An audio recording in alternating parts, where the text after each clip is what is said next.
Hello, everyone, and welcome back to another episode of Behind the Smile. Back in the studio today for, I think it might be the fourth time now, is one of our most popular and most requested guests on the show.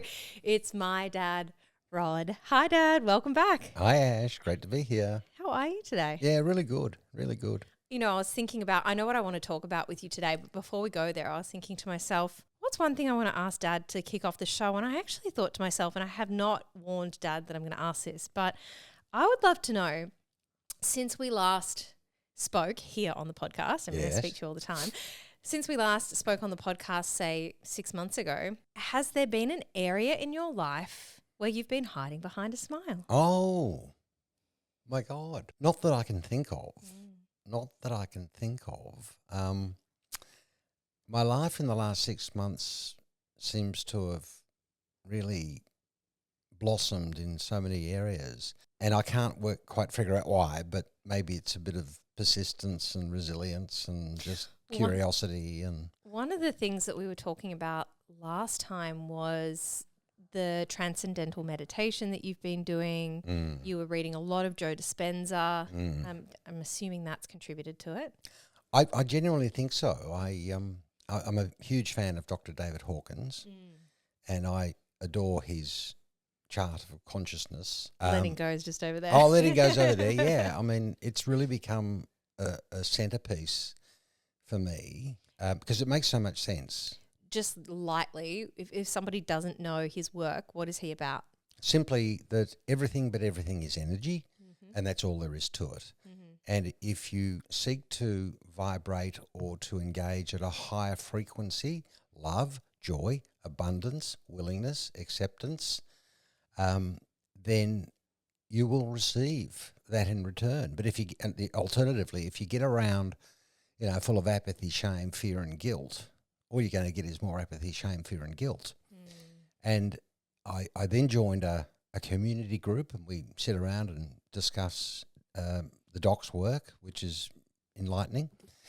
And then one of the ladies at that community group suggested I have a look at the ancient Hawaiian chant, the Ho'oponopo, which is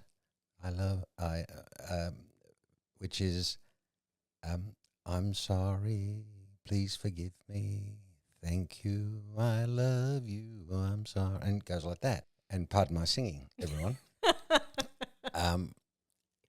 But I've got to say, I'm experiencing miracles on a daily basis.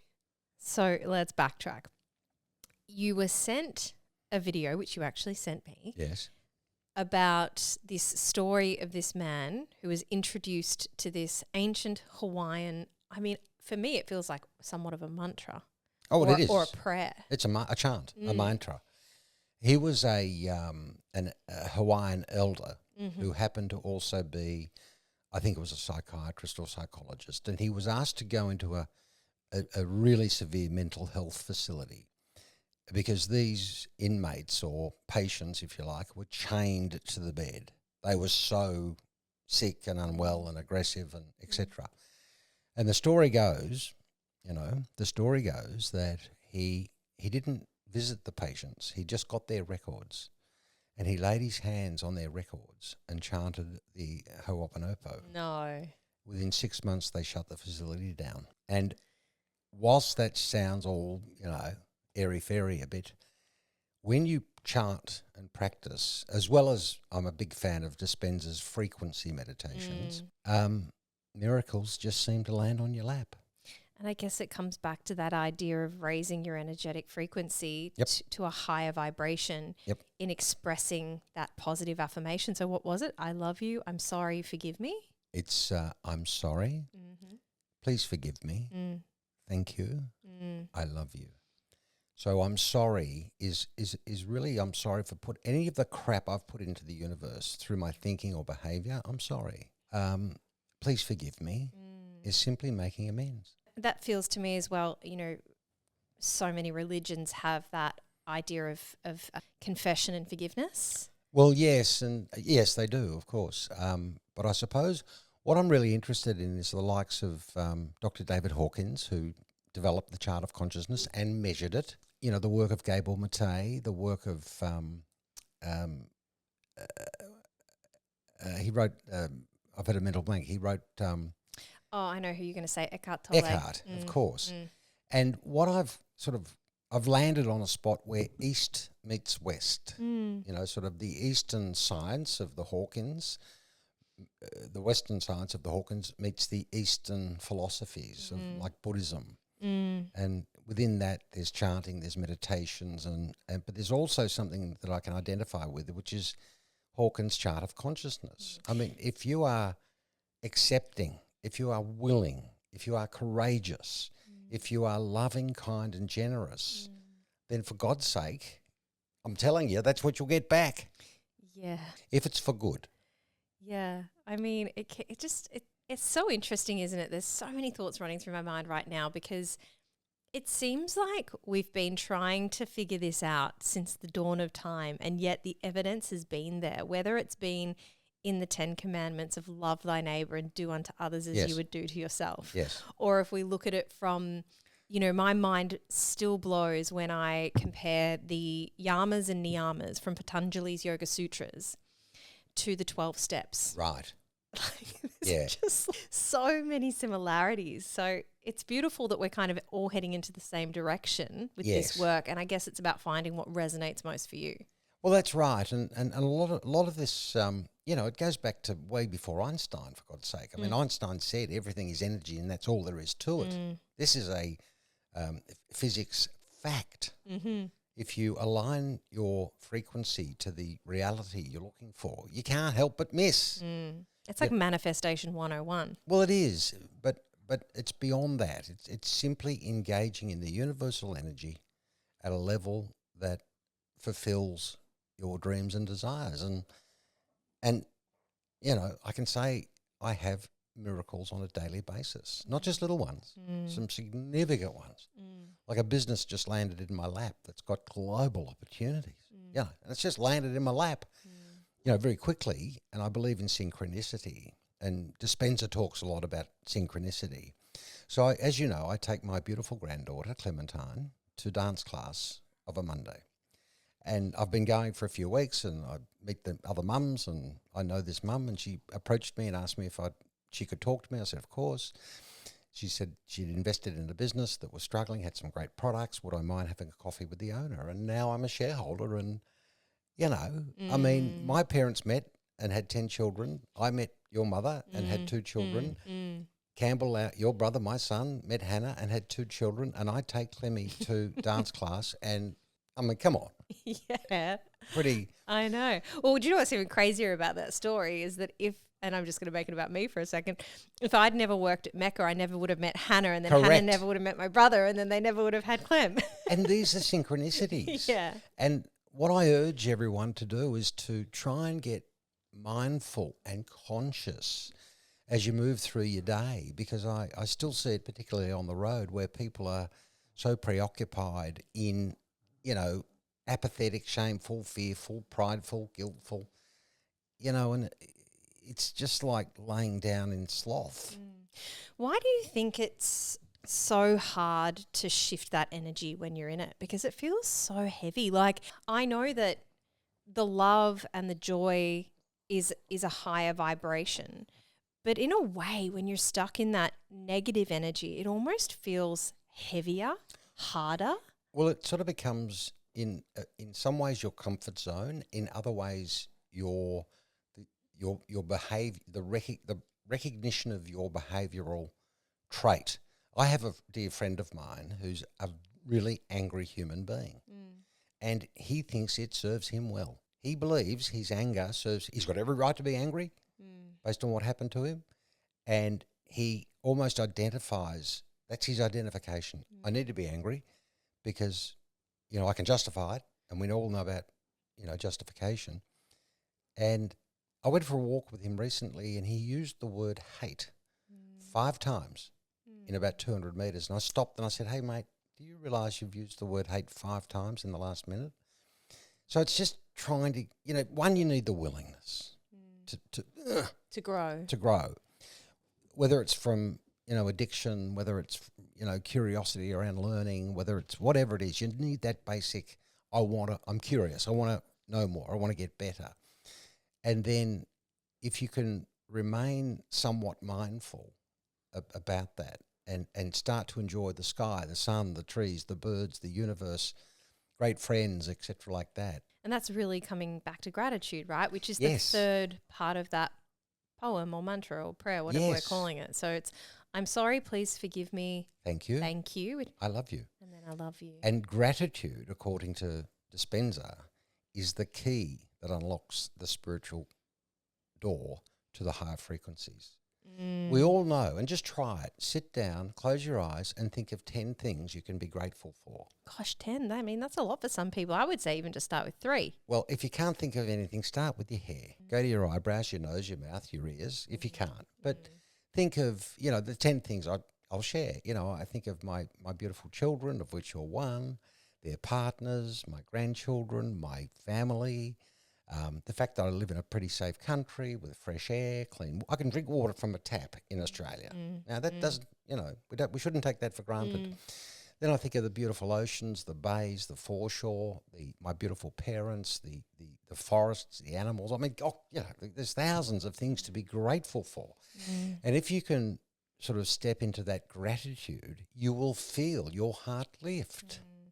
Okay, so You know that. Yeah, I'm curious to know. What about, we both know that you can't control people, places or things. No. What happens if you're somebody who is practicing gratitude, who's, at this point in their life where they're really trying to change things, to maybe they're in recovery, early recovery, and they're taking the action, but they're in a relationship with or surrounded by people who are in that lower vibration frequency? What do you do then? Well, you've got to employ the ACE strategy. Oh, yes. You accept the situation for what it is. You change the situation if you have the opportunity, or you exit.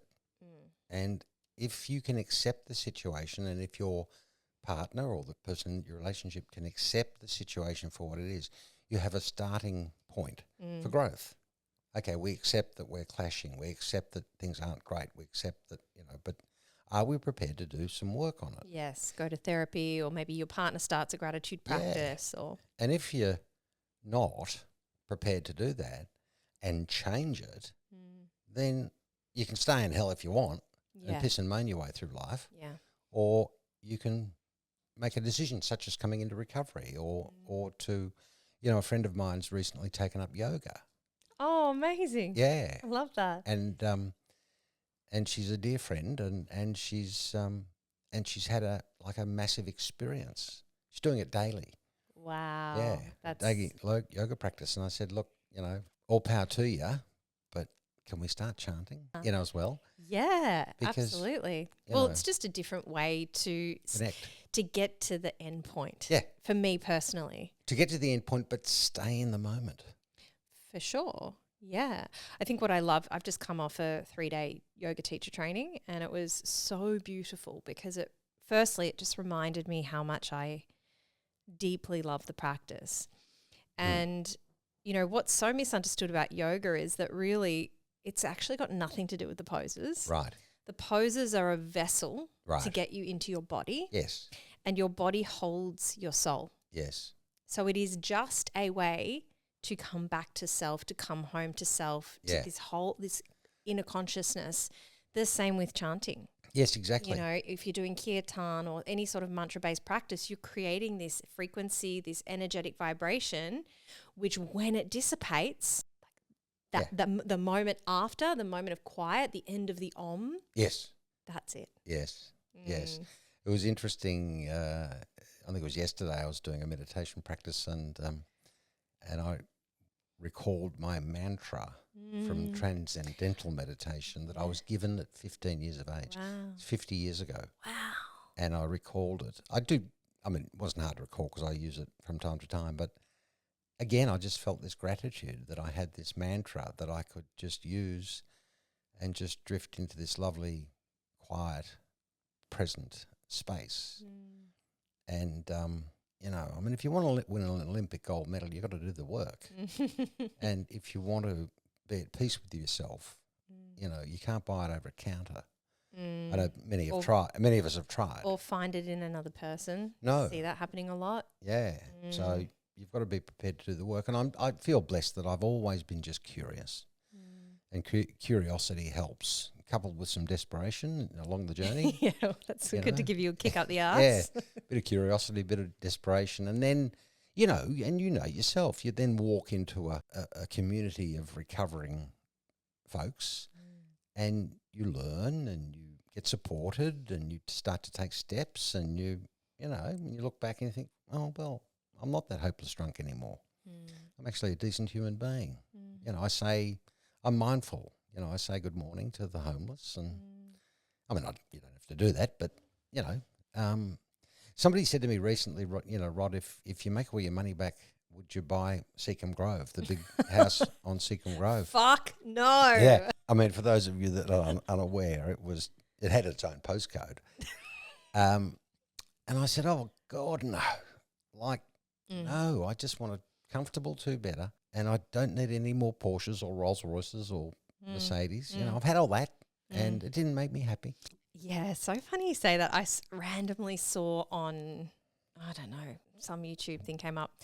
I think it was like the news recap, and they were talking about like the biggest house that's been built on the Gold Coast, and it's going to be up for sale soon. And it had a go-kart track and a basketball, and like a poker room and a cinema and all this stuff. And of course, it reminded me of growing up in Seacombe, and I don't have any positive memories. And that's not to say that there weren't some good times. I mean, Cam's 21st. Yeah, Mum's 50th, Cam's 21st. There were some epic moments. I remember before our formals, I got to host, all the girls and their partners. And so, yeah, there was some good times, but it's overshadowed by how much pain was lived in that house, how much darkness. Well, it was at the end of... And disconnect. Yeah, it was at the end of your mother and I's sort of 28-year relationship, and we were dysfunctional, But also I think to have to press an intercom button to speak to your child because you're so far away. And this was actually pre-mobile phone. So now you'd just text, wouldn't you? Yeah. But we had intercoms to try and get onto each other. Where are you? I'm in the left, west wing. The left wing. Yeah. Like literally you wouldn't know. Yeah. You wouldn't know if someone else was in the house. Well, no, it was so big. And we were joking the other day about, we would have the cleaners there 3 times a week. Oh, yeah. There was always someone there, but you would never know who. Always. I'd often get up in the morning and go into the kitchen and there'd be a stranger. I'd say, who are you? Oh, I'm the lift mechanic, or I'm the this or this that. other thing, and the garage would flood, remember? Oh, yeah, we fixed that. Oh. Yeah. But the only real fond memory I have of Seacombe was building it. Because it was fun, right? Oh, we were just like kids in a lolly shop. We were. How old were you then? Oh, like in early 40s? 98. I was 39. Oh my God, that's about to turn 40. Yeah, that's just wild. Yeah, yeah. No, but I agree. Like all the money in the world, and I would have no interest in living in a house like that again. No. And we've had the benefit of. We've experienced it and come to first-hand sort of recognition that that's not what happiness is.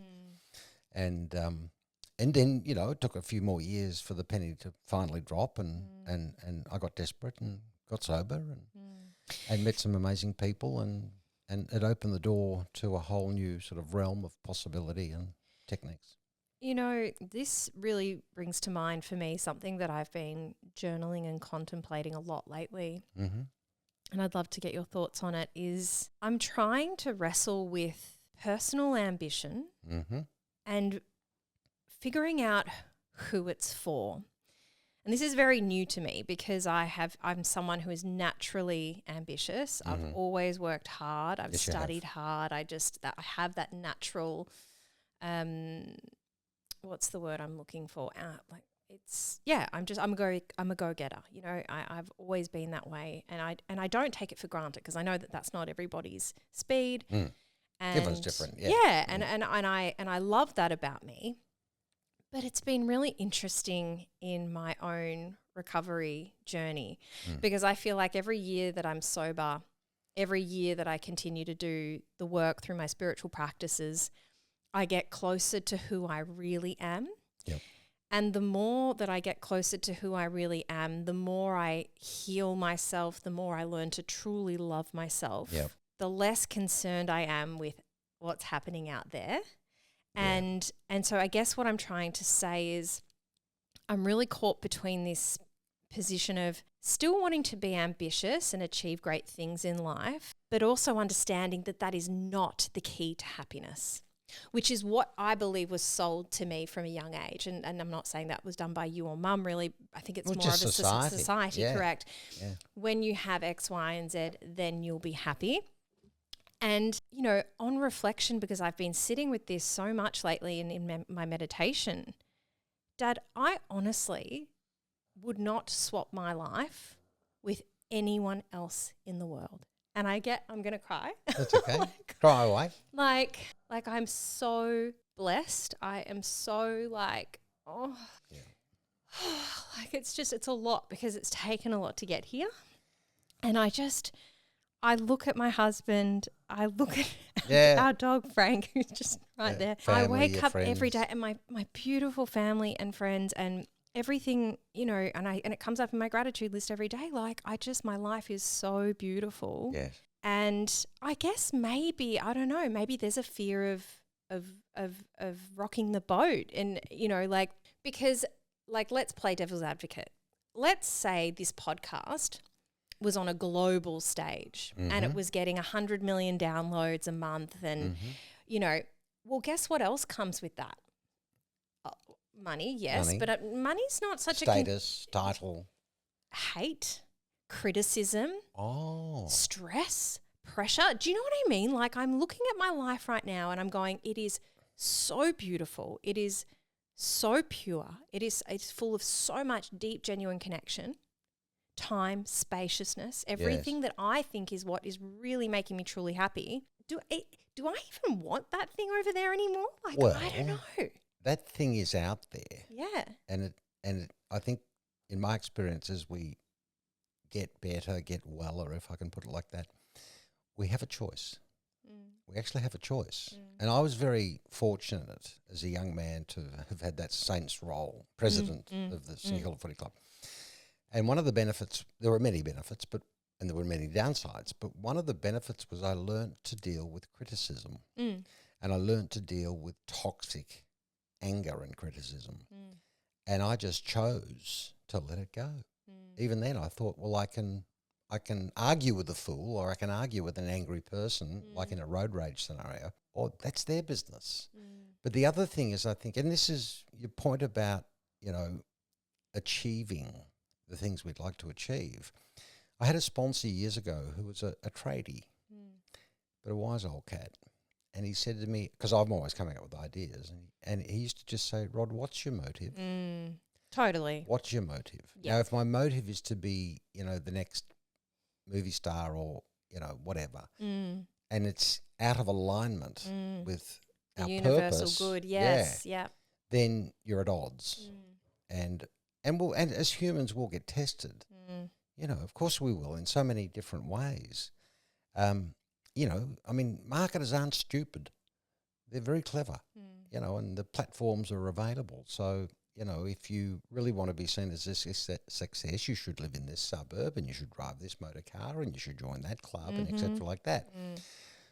But, you know, been there, done that, and I just want to live in a treehouse.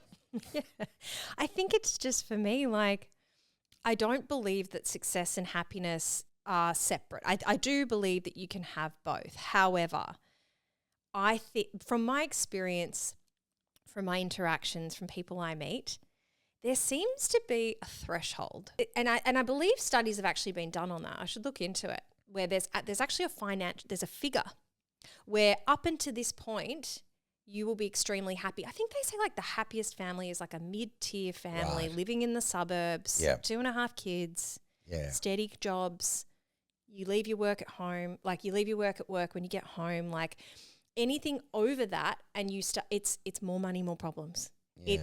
It's the rat race. Kids have got to be in private school, you know, keeping up with the Joneses, like all this bullshit. Well, and we know because we've been there that it's not the answer. Yeah, and it may be for some, I mean, I can tell you now, I've met a lot of miserable billionaires Yeah, I'm the same. and their flipping kids. Miserable. Now that's whatever, to each their own. I mean, it's Yeah. not, you know, I just feel very blessed that we've had, you know, opportunities to live different lives, if you like, or different stages, and come to a point where you just say, no, this is what is really important to me, and pursue that. And I think one of the great benefits of the 12-step program is that it provides that structure, i.e. step 10, where we review our day. Was I a decent human being? Do I owe anyone an apology? Step 11, prayer and meditation. Step 12, service, carry the message, you know.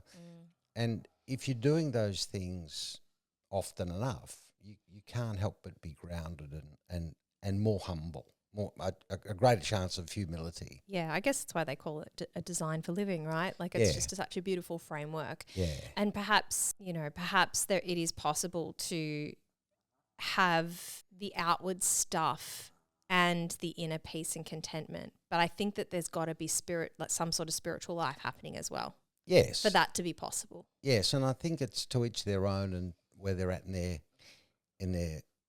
in their journey, if you Yeah, like. and even in their life, like maybe it's not this lifetime. If you want to go beyond, like, and we come back to learn different lessons. Like, there's just different layers of consciousness and awakening. Yes, yes.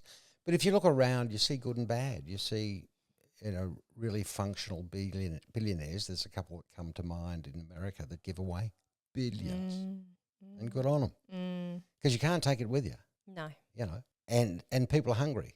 So, hello, let's help those less fortunate. But I think the chairman of the AFL, Ron Evans, was a mentor of mine, and he used to say, when I was looking to do it, we were looking to do an appointment of a role. He'd say, "Have they done the laps? Have they played the games? Have they got the experience?" So, I think a really important part of life is to continue to have these experiences where you can make a more conscious decision about what's my motive, what do I really want to achieve here, and if it's fame and fortune, yeah, good on you. But you potentially might pay the price. If it's like building a building on dodgy footings. Yeah, like I'll be the first to put my hand up and say, when I was little, like I desperately wanted to be rich and famous. Like I just wanted to be a star, but I so clearly see where that was coming from. It was from this deep hole in my soul, this deep belief that I wasn't enough. And if I got the whole world to love me, then I'd be enough. And that's what, modern media and media generally has always been about. If you achieve these things, then you've made it. But what I've done instead is just healed the core wound. Yes. Actually now, and not always, believe that I'm enough. And when I get that, I don't want the other stuff. That's it. That's the counterintuitive nature of personal growth and spiritual growth, is that once you've tasted it, once you're comfortable in that space and you turn and see alternatives, it's like, no. Yeah. No. And I feel blessed that I've had the opportunities to live that life and got to a point where I've like, nah. Yeah, it's almost like, because otherwise perhaps you'd scratch the itch or always wonder, like having not had the benefit of experiencing that, you can be like, yeah, no, I've had it and I'm good now. Yeah, and I see that life as a bit of a treadmill. Yes. Like it's never ending. And it's not really that rewarding. It's rewarding from a material point of view and a status and title and ego point of view, but it's not rewarding for your soul. It's just not. No. And I feel very blessed that through a series of coincidences and synchronicities, I've met certain people.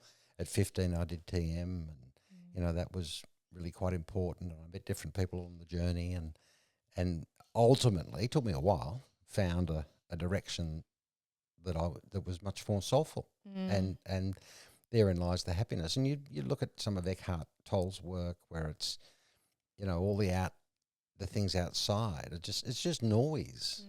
It's either ego or noise or and it does your head in. But if you can just find that quiet, comfortable sense of I'm okay, and I'm not doing any harm, I'm okay. Yeah. And it's so rewarding. I remember in early recovery, I had a coffee with a newcomer, And as I was driving home, I had this unusual sensation in my chest. And I rang my sponsor and he said, how are you? I said, yeah, I've got this unusual sensation in my chest. It feels like a drug. It's a lightness, you know. He said, well, what have you been doing? I said, I just had a coffee with a newcomer. He said, Ron, I think that's called self-esteem. Oh, it's lovely. Yeah. And because I'd been in sort of ego, of course, you know, all my life, really. Yeah. And when I say ego all my life, I think we've got to get away from good, bad, right, wrong. But ego is also not a negative. It has been tarnished and branded as this really negative word. We need an ego to survive. Yes. So, yes. Yeah. So the one of the big things I've learned is seek to move away from good, bad, right, wrong, and see opportunities in life more like a diamond with a million facets. Mm-hmm. Some are great, some are not so great, and just get curious about that, and seek to get on the path that works for you, the path that works for you. Going back for a minute to the David Hawkins chart of consciousness, because we're about to change gears, and I just want to make sure we cover this. Doesn't he say that there's like a special frequency inside a 12-step meeting? Absolutely, 350, acceptance, willingness, acceptance. Yeah, acceptance vibrates at 350, which is getting up there, way past 200, which is the cusp. And you and I and everyone else that's ever been to a 12-step meeting, and if you haven't, please go, give it a try. Not that you need it, but to have an experience. You feel it, undeniable. You feel it. And he measured it at 350. I guess that's why, part of the reason why they say, like, if you're not sure if you need a meeting or not, just go to a meeting. Yeah. Yeah. And I've been fortunate over the years. I've taken a few normies, they don't have a problem with alcohol or drugs, and they have had an emotional experience beyond. I mean, they have just been stunned, and one dear friend of mine, he's a very successful journo. He's an older fella these days. And I went up to him after the thing. I said, what do you think? He had a tear in his eye. It was just incredible. Yeah, it's pretty powerful stuff. Yeah. Okay, so we're going to switch gears because let's change gears. I actually wanted to ask about something completely different to what we've been talking about today, but that's what I love about our conversations. Dad, I want to talk about Christmas. Oh, yes. It's going to be December when this episode drops, so we're in the full height of Christmas madness at the moment, holiday season, whatever it is for you. You may not celebrate Christmas, but it can still be a really challenging time of year. Now, I want to talk about how to navigate Christmas and look at two different things. One, as a sober person, which we both have experience in, but also I really want to talk to the challenges that can come up for people at this time of year, whether you're in recovery or not, because it just brings up stuff. Oh, absolutely. Absolutely. So when I say to you, Christmas, tell me, what happens? What do you feel inside your body? Anxiety. Your bum tightening. Yeah. Anxiety. I'm a bit of an anti-Western marketing sort of person these days. And it's just become so marketed in the sense of, you've got to have all these parties and you've got to buy all these gifts and you've got to attend all these events and et cetera, et cetera. And I think they've marketed the shit out of it. Yes, that's true. And, okay, let's go back. I have a problem with Christmas and birthdays. And the reason I have a problem with Christmas and birthdays is when I was 5, my little sister Mary was diagnosed with cancer. When I was about 2 years later, she passed away. I was one of 9 in the house. My parents' mum went into a shocking depression and in the fetal position, and Dad just had to be this stoic to keep the mortgage and food on the table. And my response mechanism as a child was to run, to bolt, get the hell out of there. Christmases were quite disappointing for the 8-year-old and the 7, 6, etc., because we didn't have the money. We just didn't have it. We were lower middle class. We were safe. We were warm. We were well fed. We didn't have the holiday house. We didn't have the flash bikes. We didn't have all the bits. And as a 7-year-old viewing that, it was just full of disappointment. Mm. And so my strategy, particularly after Mary died, and I found it very difficult to function in the house, was to run, go and sell newspapers, deliver bread, find golf balls, get out of there. And for a long time as an adult, I was triggered by birthdays and Christmas. In fact, my partners over the journey have said that, that I've let them down at Christmas and on birthdays. And that took a bit of seeking to understand, but it was just my coping strategy as a child. Mm. And if you don't recognise that and do something about it as an adult, you will continue and Gabor Mate talks about childhood trauma being first experienced in the womb. You know, when we can't reason, we can't rationalise. And then as a 1-year-old, we're still, so we've got this sort of these coping strategies we've developed that aren't very effective in adult life. And road rage is a classic example. You see two people road raging and it's like, what are you doing, guys? Someone just took 2 meters of your space. You're going to get to work 0.5 of a second later and you want to kill him? What's actually happening? Yeah, it's never about the thing. No. It's always deeper. But I want to understand, I mean, I've never asked you about this before, but like even before I was born, like what did it, once you married mum and, you had your first child, my brother, like did it change at all? I think back then I was 25. I had the EQ of a 10-year-old at best. It was really just focusing on work, making money and having fun at a selfish level. Work, making money and having fun. And that went on for the best part of 25, 30 years until I came to my crossroad and, got into recovery, but recovery gave me the tools to look back and, okay, I was a selfish so-and-so. And that's okay. I'm not going to beat myself up at all. But it's an opportunity, and that takes you to the Gabor Mates and my other authors. So you never thought to yourself when you were sort of in your early 30s with a young family, like, how do I need to show up for them at Christmas? Yes, but no. Yes, what's the minimum requirement here? But I don't think I overshot the lights out. I remember once I came home. It's your mother's birthday on the 4th. Of January. 4th of Jan. And I was hopeless at buying presents. Still am. Hopeless. Hopeless. And I think I bought her a pen. Oh, Dad. And another time I bought her a dog. Oh, well, the dog's okay. Well, no, because she didn't pick it and she didn't choose it. And she didn't want it. And it was an adult dog. Whose name was Zig. He was a German Shepherd. Anyway, so I fucked that up. This was before Cam and I were born, right? Oh, Cam would have been, maybe one-ish. But a Evie, 1-year-old and a dog. She wanted to stick the pen in my eye, and I think she wanted the dog to attack me because I remember buying that gift. I'd had a few drinks. I was trying to get home from work. It was probably 7 o'clock at night, and I ducked into the news agency and bought a pen. No thought, no planning, but that was a combination of birthday presents are the last thing on my mind, at a personal level, and therefore I transpose that onto others, and you've experienced that. Other things are important and more important, and I learnt from my mother the communication, So whilst I wasn't great at buying gifts, I was better at having deep and meaningful. So we're not all bad. This is getting back to good, bad, right, wrong. We've got our strengths as parents, as citizens, as husbands. But my God, I had my weaknesses.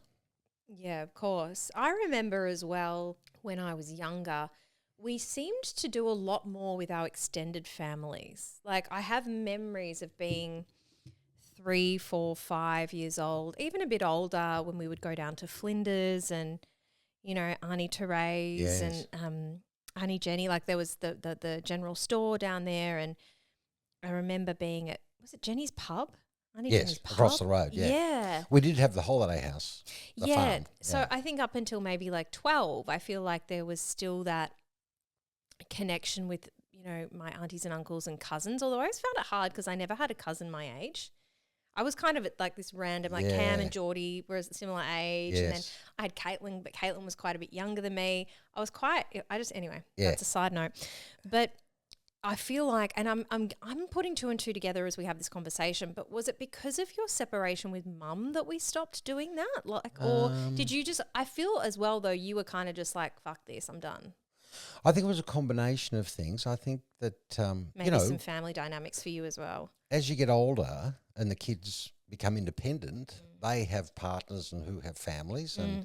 And I had a new partner who had a family, and my immediate siblings sort of moved away. So I think it's always a combination of things rather than one thing. In fact, somebody asked me yesterday, am I close to my brothers and sisters? And I said, yeah, I am. But it doesn't mean we see each other every week or month, but we talk and we reach out, and, it's functional and loving. Yeah. So I'm not sure what the perfect model is. For what? For Christmas or families? For life, including birthdays, family, Christmases, occasions, weddings. Do you want to have a simple wedding in the backyard, or do you want to have do what I did and piss off to another country? do what you did and nick off, or do what I did and go and get married at the Ivy in Sydney and spend, enough to feed a small nation. Yep. Whatever. Well, I guess you're right. It's each to their own, and it also comes back to, I think particularly with birthdays, like what does that person like to receive? Are they like I was just talking to my husband about this. Like, I am not into gifts anymore. You're right. In fact, Mum was saying to me, "What do you want for your 40th, sweetheart?" Which is a couple of years away. Yes. And I said, I honestly can't answer you that because I'm just not interested in the stuff anymore. Like, there's been this real shift for me over the last few years, which has blown my mind because I used to love the stuff. It was all about the stuff. Yes. A bag, a bracelet, or whatever. Yeah. Honestly, like, all I want now is, like, my number one thing is travel and experiences. And good friends and that's it. And doing that with people I love. Yes. Great conversation, simplicity. Yeah. Give me a weekend away with the girls, or like I'm ducking up to Sydney in December to hang out with Alex for 3 nights. Like, I love to be in close, because then that also gives you connection. Yes. Like, it's memories. Yes. Anyway, so it's so much more important. So if somebody were to buy me a really expensive gift, like, of course that's lovely and I'd be grateful, but it wouldn't have the same impact as if they said, "Can we go away for 2 nights?" Yes. Or that's right. Yeah, like let's go away. Let's do this. So I think it really depends on the person. And then when it comes to Christmas, so I find this one particularly complex for a couple of reasons, but I've had a little bit of an epiphany around it this week. In fact, I went for a walk with a sponsee and I was telling her about this morning. So better than anyone that I find it very difficult because it's my birthday on the same day. Absolutely. And in the process of writing my book at the moment, I've been revisiting this and really trying to unpack why I find it so difficult. And I do think that on some level, it was the first time I experienced that sense of being an inconvenience to my family. Right. So, as the story goes, I can't remember it myself, but, 10 a.m. and Mum's in labour. Yep. My brother, who's 3.5 at the time, has to go off with my Auntie Therese. Yep. So he's ripped away from his family. He can't open his presents from Santa. And then here I come out into the world. Yes. All the attention's on me. And, and even though maybe, I don't know, I believe on some level, even then I knew. Oh, yeah. Like, I always joke, oh, yeah, I heard everyone having a great day and party and celebration, so I just wanted to be part of the fun. Like, that's the throwaway line I've always used. Yeah. But it's actually a much deeper scar than that. It's like this sense of, like, I'm so sorry. Like, sorry I was born. Yes. It's fucking deep. Yes. Yes. And I think that, again, there's so many moving parts to it. It's like what order were you born in? Yeah, true. What temperament were you born with? Like, I'm starting to learn that temperament is actually a really important element of we humans. Do you remember what I was like as a baby? Yeah, terrific.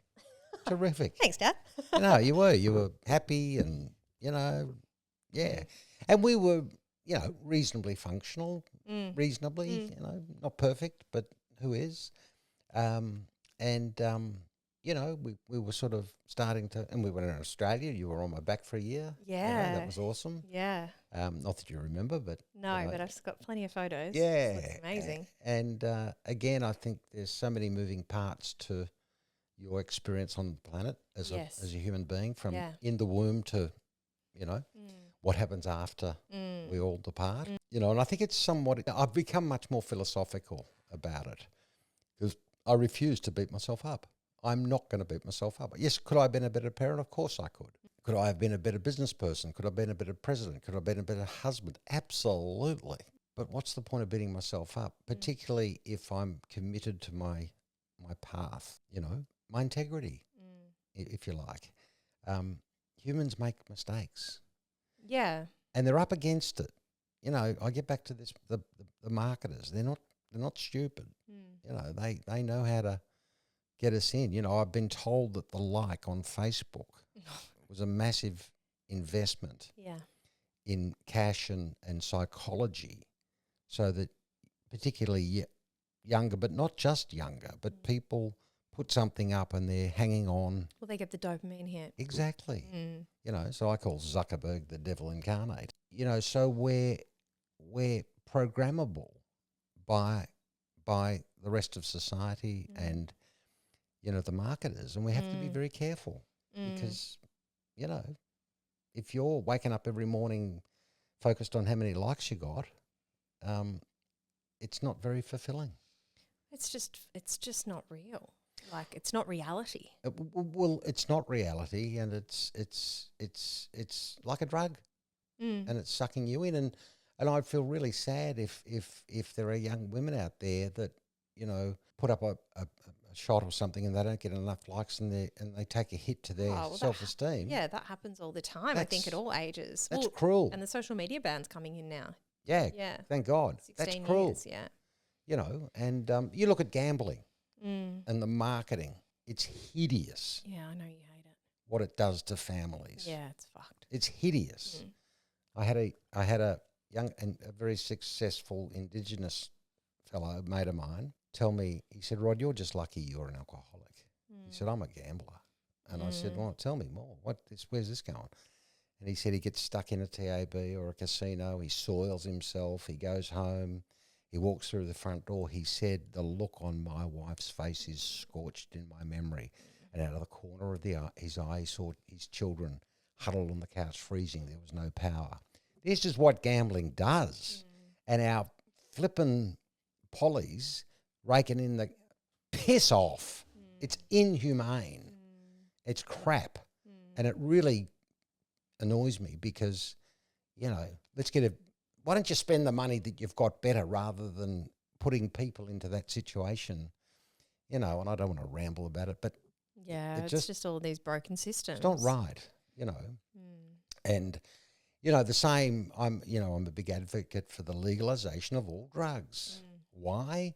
Because the present system is failing. Yeah, clearly. How much are we spending on border force? How much are we spending on state policing? How much are we spending on courts and jails and etc.? Now, I liken the motor car to a drug. The motor car across the globe, 1.2 million people per annum die as a result of the motor vehicle road accidents. Yep. About the same number, roughly, die of drug addiction. The motor car is licensed and there are rules. Well, why haven't we got the same sort of open-mindedness? Because people are going to use drugs, not just addicts, not just, I know doctors and lawyers and professionals, politicians that use drugs. Hello. And, but also look at what's happened with tobacco in Exactly. this country. They've put those ridiculous tax on ciggies. Yep. And so now they've just created an underworld market. Exactly. Yeah. And don't start me on politicians. I think we've got the most pathetic politicians at apologies to my a few friends who are in the business, but, at local government, state government, it's the worst I've seen in my life. We just haven't got one decent leader on either side. But I was lucky I grew up with Paul Keating on the floor, and he was masterful, He was a visionary, and he had guts, and he had articulation, and he could bring the masses along with him. But it's all just red tape and bureaucracy now, right? Well, yeah, you know why you're not allowed to look out the window of the government office in the afternoon? Why? Because that's your job in the morning. Okay. I mean, yeah, it's a concern. It's a concern. It's a real concern. We're not well led. But having said that, if you go back to Hawkins' chart, here's me sitting here criticising government. Why don't I do something about it? Mm-hmm. Why don't I take responsibility and have the courage to run and change it? You know, so, you know, as Jordan Peterson says, it's all about personal responsibility. Yeah, and looking at like what's within your sphere of influence. And that's going to be different for everybody. Yes, but, you know, so why don't I run and try and change things rather than just gobbing off about, you know. Yeah. And I remember when we had lockdown, a lot of my friends would say they were upset with that mongrel Andrews, our premier at the time. And I'd say, yeah, fair enough. I don't like him either or respect him either. But who's our leader of the opposition? They couldn't tell me 9 times out of 10. So if you don't know who the leader of the opposition is at your state level, you're not really buying in. You're not really getting across. Yeah, of course. People just love to criticise. And I think, you know, it reminds me of that beautiful speech, The Man in the Arena. Oh. You know, because at the end of the day, yes, like maybe we don't have strong leadership on either side, but at least they've put their hand up. They're giving it a crack, you know. Yeah, like there has to be respect there. As pathetic as they are, yeah, at least they're stepping up. But most of them couldn't get a job outside anyway. You know, they'd be sweeping streets. They're bloody hopeless. All right, I want to bring it back. I want to pull the conversation back to the holidays and just giving some people some help here because we've been talking about, you know, our own family system being quite challenging. Like I had my thing around having my birthday, and then you had your trauma and that sense of like I just need to get the fuck out of here. The leading up to Christmas. You know, it's funny for me. It hasn't necessarily gotten easier with age. I think it's actually gotten harder in many ways because at least when I was little, we would all be together. Yes. And now, because obviously my brother is married, to one of my best friends, but still he's got that side of his family. Yeah, Mum and I separated. Got separated parents and then I've got my husband's family and it's just trying to. I feel and then so it feels overwhelming. I don't feel like I ever get to do what I really want to do on my birthday, which is hard, except for that year we went to Bali. It was the best year ever. See, I don't even remember. No, Damo and I. Oh, Damo. Yeah, right, About 3 years ago, we just went to Bali and it was amazing. But I also know that that's not fair. You know, what I'm really conscious of is not hitting the fuck it button and pulling it. No, without, but pulling a rod and like going, I'm getting out of here. I'm out of here. Yeah. That's not fair to you guys, and my sister-in-law, she's a beautiful person and she's already said to me, I want to see you on Christmas morning. Yes. We want to, the kids want to see their auntie and uncle and we want to do presents and then they're going to go off with their family. And, I realized that I'd been so stuck in self. Yes. Because I'd been thinking to myself, once again, another year where I don't get to really celebrate my birthday. It feels really awkward. It's also really hard to plan things because people say, oh, we'll just do it on another day. December is hideous. Well, it is. It's so busy. Yeah. Everyone's trying to catch up before the end of the year. That's a whole nother thing that is difficult. And, I had this realization that I want to share because it hit me square in the eyes yesterday when I was meditating. And I thought to myself, what the hell are you doing, Ash? You are so blessed right now that you still have your mum and your dad here on this earth. Yep. My brother, obviously, and sister-in-law, but, they're I'm thinking of aging parents here. God forbid I was to lose you or mum in the next 12 months. No. I would give anything for one more Christmas with you guys. Yes. And I've been so caught up in the the negative energy, the like what we were talking about with the Hawkins stuff of feeling sorry for myself, feeling frustrated. And look, to a degree, like it's okay to be able to go, oh, that's a bit shit. But then like let it go. Let it go. Look at the positives because I'm telling you, like I don't want to get to the day when I don't have the opportunity to see both of my parents on Christmas, and that is many, many people's reality. Yeah, look, I suppose it's life on life's terms. Shit happens, Families are not always, in fact, probably rarely super functional. So we grow up, according to Gable, we've all experienced trauma. So from day one, we're sort of trying to cope with the whole thing. And, and if you're codependent, then you're also trying to manage everyone else's feelings and expectations on the day, which is a whole nother layer of complexity. I was speaking to a codependent yesterday, and she said to me, I am masterful at reading a room. Oh, yeah. And I said, why? Hypervigilant. And she said, exactly, because of my trauma. I needed to be hypervigilant. You can walk in and go, test the temperature. Yes. Hot or cold straight away. Yes. So I think for me anyway, it really has all boiled down to that's life on life's terms, the good, the bad, the great, the not so good, the tragedies, the drama, losing my little sister, But at the end of the day, in this very moment, I can breathe, I can be at peace, I can enjoy the fact that here we are doing this amazing, potty again, that I had a yak to your husband half an hour ago, that I live in a safe city, that, you're gorgeous. The simple things, because I think if we get on the treadmill of, only if and I should have and whatever and all that, we're only beating ourselves up and kicking the shit out of ourselves. And what's the point? Because life's too short. Totally. And I feel blessed that at least with age and experience, I've been able to arrive at that place that, I can't change the globe. There's a lot of things I can't change, but I can certainly, And so I'm curious to know, as Christmas creeps up, we're not far away from it now, how do you feel about it? Do you still get the feeling, or are you at peace now? I'm not much good at buying presents. There's no expectation. But I'm much more relaxed and comfortable. In fact, my family is having, as you know, a gathering in a couple of weeks, and I'm looking forward to it. Whereas in my drinking days, it would be a damned inconvenience. Yeah. So I'm looking forward to it, and I'm looking forward to the sun, hopefully Melbourne, and just some beach walks and simple things, and catching up with some friends. And the last few years I've had Christmas lunch at my place, and I've basically invited my single friends, not out of any act of virtue, just hey, what are you doing? Yeah, get people together. Yeah, and it was a lot of fun.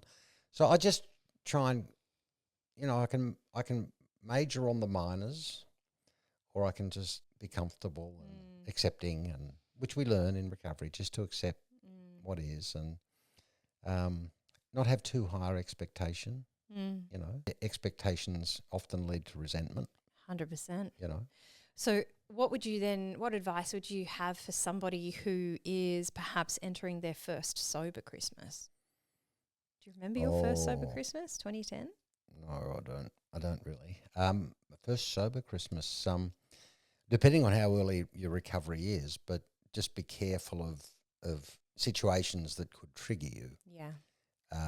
That's not just necessarily walking into a boozy environment. That could be having too high an expectation. That could be, a myriad of emotional elements, historical trauma that brings up. I think a big one as well is expecting other people to change because you have, and the reality is that they're not going to. No, they're not going to. Even as little as expecting people to have non-alcoholic beverages for you because you're not drinking. Yes. Don't expect. Just take that ownership, take that accountability.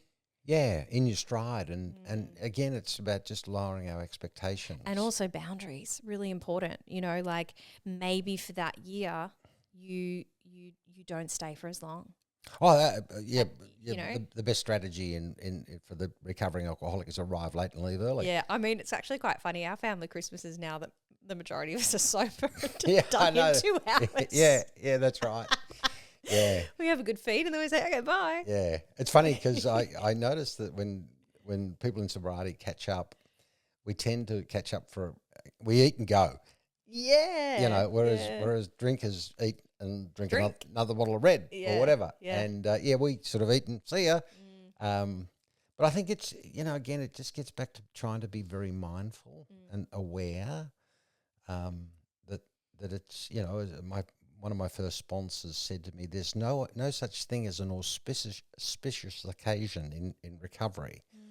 just keep it between 7 and 8, not, where too heightened. And keep it simple and, and manage your expectations and hopefully you'll navigate your way through it. But it can be a difficult time because people have expectations and that's sort of society's way of saying, if you do A, B and C, then you've made it. And of course, it's bullshit, Yeah, because you can somewhat, I think as well, if you're the only person not drinking, you can feel a bit out of it. Like you can feel like a square peg in a round hole. You can feel judged. You can feel pressure. Like there's a lot of difficult emotions to navigate. And I think just coming back to your why as well is really important, and just remembering that it's one day. Well, that's right. And there's, of course, the lead up with the Chrissy parties and the... Yeah, that's all hectic, Yeah, right? and so on. But I'm in a fortunate place where I actually went to lunch a few weeks ago with a few of my old footy mates. And after about an hour and a half, I'm bored. I'm done. Because they're good people, but they were telling the same stories we were telling 25 years ago. Yeah. And they were telling them, after a few drinks. And I'm like, guys, great to see you, but that's not my thing anymore, And, you move on. But, I don't know. And that's something that to look forward to, I think, in recovery. Like that certainly wasn't my experience in the first couple of years. The first couple of years I was hanging on. I was pissed off I couldn't drink. I missed it. I was grieving it. Yeah. Right. Oh, God, yeah, Wow. definitely.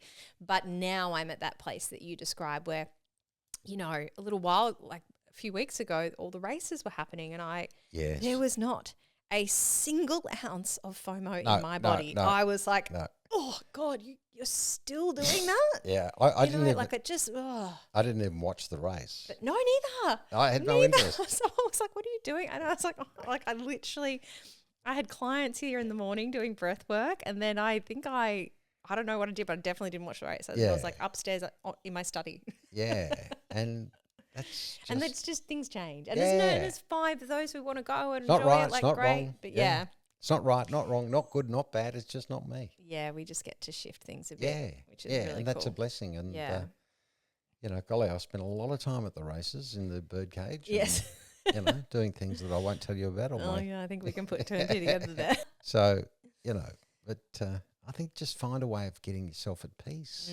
And I think, just to kind of like tie it all together, I feel like we're coming back full circle to the start of this conversation where it really does just come back to like what is the energetic frequency that you're operating at and making sure that you're doing whatever your daily practices are to get yourself into that higher vibration so that you can move through this period with a little less discomfort. Yes, and it can be something as simple as, yes, you've got your morning practices, prayer, meditation, etc., bit of exercise, maybe a bit of yoga, but as you move throughout the day, I think it's about, for me anyway, it's about being a little more conscious and engaged in society, I suppose, whether it's just being courteous, just being, rather than in a hurry.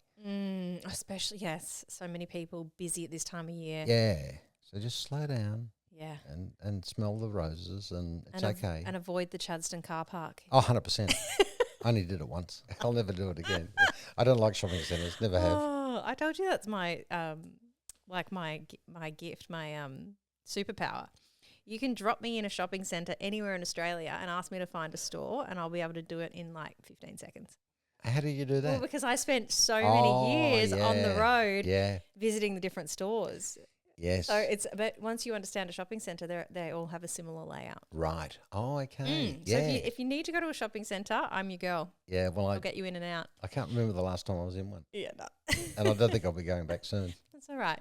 That's all right. You find what works for you and avoid the things that don't. Yeah, exactly. Yeah.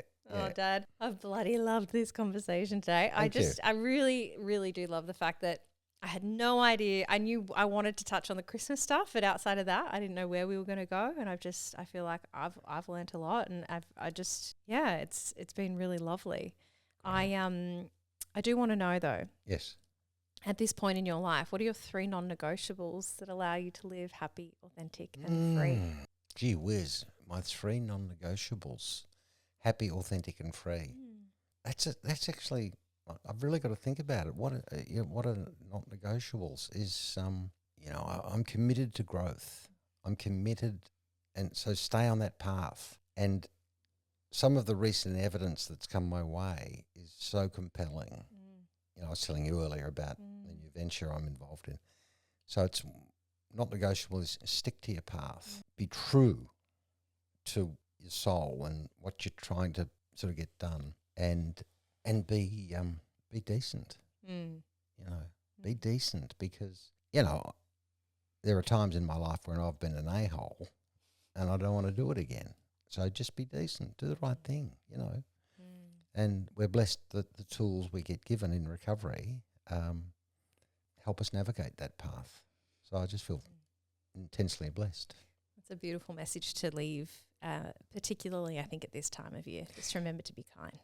Be kind. Yeah. It's actually no harder.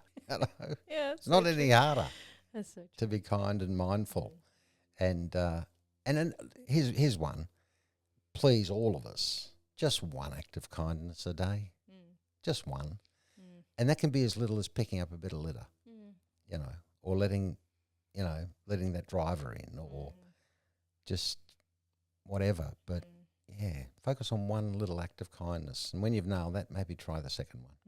So there you go. I love it. It's beautiful. Dad, we say here on Behind the Smile that when we recover loudly, no one need suffer in silence. So thank you so much for being here today. Absolute pleasure. Love you, Always Dad. love it. Love you too.